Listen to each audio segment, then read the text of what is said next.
When the band started taking off a little bit and we had the opportunity to be able to play everywhere all around the world, I would make sure as soon as I got up, the first thing I would do was find out, what do those people eat? What do those people do? What do those people see? I've had a lot of amazing opportunities, and recently, through my good buddies at Lobo, Sucio, I was able to go to the restaurant Ramen Tatsu-Ya in Austin. Now, I've had ramen places in New York and LA that you could wait for an hour or two to get a bowl, and it's been kind of lackluster or not as great. And I've eaten tons and tons of it in Japan. The last time I was in Japan, I was there for a day and a half and I ate 40 things in one day. So we went there and we were treated like we were family. I'd only met the guys for the first time that day, and the staff was super cool and super embracing and allowed us to try pretty much everything off the menu.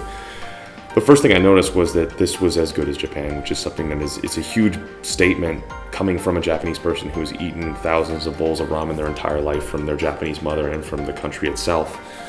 And the biggest thing outside of the ingredients and the taste and the being so similar to Japan is the fact that these people put love into it, that they really care what they're doing, and they really care that each person feels that same thing that they feel when they have a bowl of their favorite ramen from Japan. I was really blown away with every single thing. I think that the flavors there were far superior to anything I've had in the States. Tatsu-Ya is as good as Japan, and it really blew my mind.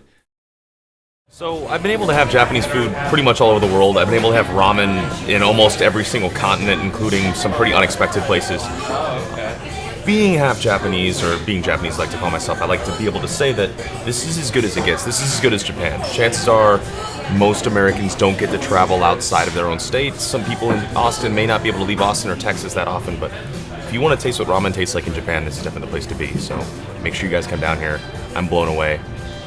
It's really something special. It carries the traditionality that it needs to, but then these guys are able to riff upon that and improvise into something really amazing through their culinary backgrounds. So if you want to eat something really special, I think that people always think of sushi as the Japanese thing. I've always thought as ramen is equally as important, equally as significant. Make sure you get down to Tatsu-Ya. See you soon.